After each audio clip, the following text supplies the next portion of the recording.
Your show is often not what injures you. It's when your body can just barely handle your 8-show week. Yes, 8 shows a week is a lot to manage, but it's predictable. The real problem happens when you're living at 95% of your capacity every single week and something unexpected shows up. A put-in rehearsal, a swing track you weren't expecting, an added show for a 9-show week, a press event, a choreography brush-up rehearsal, auditions, callbacks, double duty. Let's be honest, most performers are just getting by, and it's that extra 5% where injuries are born. Let's get into it. Welcome to Cue the Burn, where performance meets grit and recovery is just part of the show. I'm your host, Mark Lusk, manual physical therapist, former professional dancer, and lifelong athlete who's still chasing the fire well into my 50s. This podcast is all about the science, stories, and strategies that fuel high-performing bodies. Whether you're on stage, under a barbell, or navigating the grind of urban life, from injury prevention to mental resilience, we're diving deep into what it takes to stay strong, mobile, and ready for whatever role life casts you in. Cue the music, cue the lights, cue the burn. Let's go.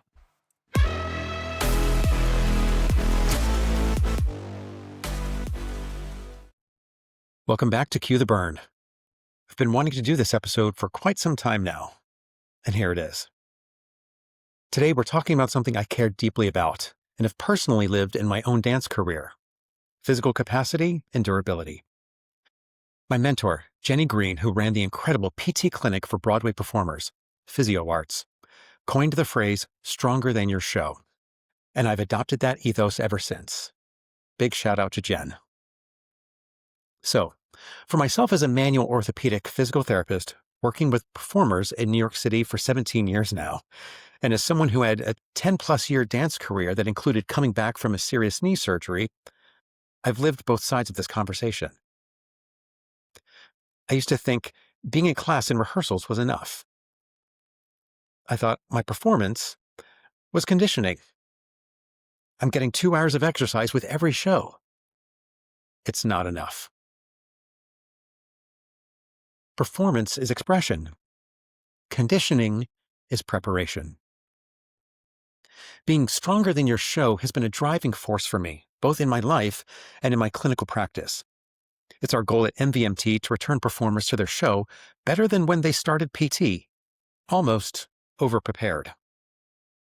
Today we're breaking down what athletic resilience really means for Broadway performers, why you need that extra capacity, and how to build it without turning your training into a second job. So, let's define a few things simply. Functional capacity is how much physical stress your body can handle before it starts sending warning signals. This is what I can safely do right now. Durability is your ability to repeat that stress over time without breaking down.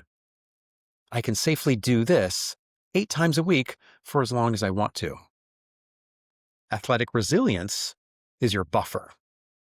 It's the difference between I can do this and I can do this even if something else extra happens. And let's be honest, Broadway is full of extras.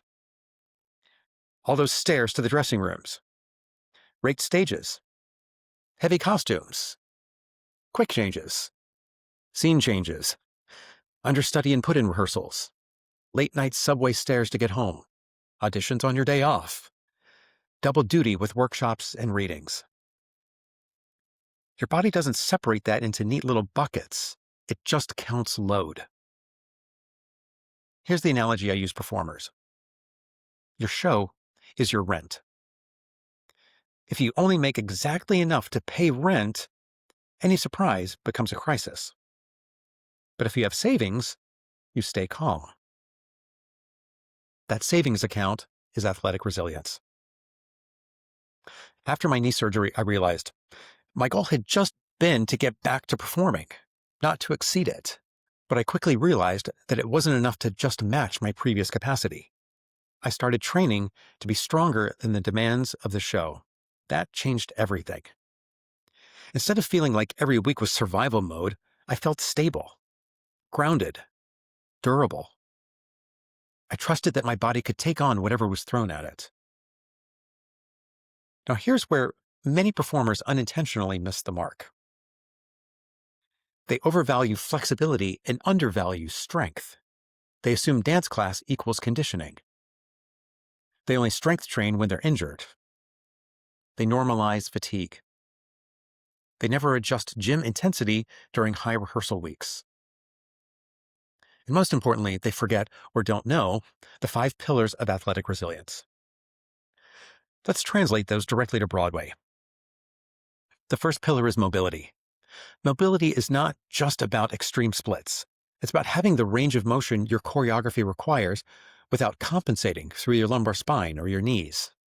That means good mobility through your feet and ankles, your hips, your thoracic spine, and your shoulders. Every joint needs to do their part. The second pillar is neuromuscular control. What is that? Neuromuscular control is coordination under fatigue and the ability to control a joint through any given position. Can you land a jump quietly and precisely in show 8 the same way you do in show 1? The third pillar is strength. Strength is your ability to control your body under load. Single leg control, landing mechanics, hip strength. This protects you on rake stages, repetitive jumps, dancing in heels. Shoulder and scapula strength helps with partnering and set shifts. The fourth pillar is capacity. Capacity is your aerobic and tissue endurance. How well does your body use oxygen? Can your calves, Achilles, and quads handle 8 shows a week without becoming reactive by Sunday? Finally, the fifth pillar is recovery. Recovery is sleep, nutrition, hydration, and intelligent load management. Ice buckets do not replace programming. Foam rolling does not replace core stabilization. When performers operate without structured strength or aerobic maintenance, they live too close to the edge. And eventually, that edge pushes back. Here are 4 immediate tools in this week's Burn Toolkit. First, the 120% rule. Your baseline strength and aerobic capacity should exceed your show demands by about 20%. That means after show number 8, you should still have about 20% energy and capacity in the tank. If your show includes repeated single-leg jumping, your training should include progressive single-leg loading and deceleration beyond your current choreography's volume. Second, the 2-day maintenance model.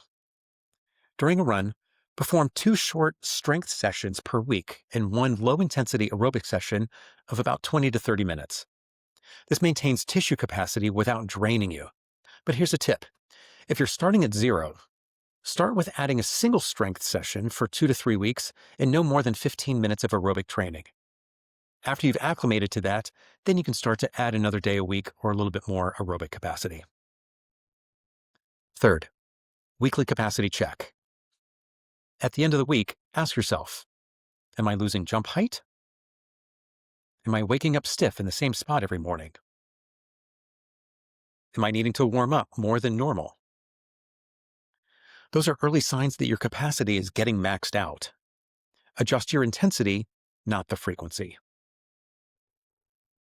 Fourth, protect your double duty buffer. If you're covering extra tracks, rehearsing more, or adding a workshop to your current 8-show week, you should reduce your gym intensity by 20 to 30% just temporarily. You're not losing fitness. You're just reallocating stress. If you do nothing else this week, add 1 structured strength session that includes controlled single-leg loading and landing mechanics. That alone builds durability insurance. So, your goal is not to survive your contract. Your goal is to be the performer who is still strong in month 10.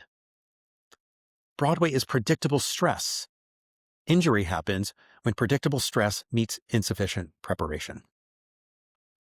Build a body that is stronger than your show, not just talented enough for it. And you'll be building a body that is ready for a long, healthy career. And that's a wrap for this episode of Cue the Burn. As always, check out our social media at MVMTPT and our blog and website at www.mvmtpt.com for more information. Please subscribe, like, and review our podcast, and make sure you share it with your friends and colleagues. Until next time, protect your fire by building the engine underneath it.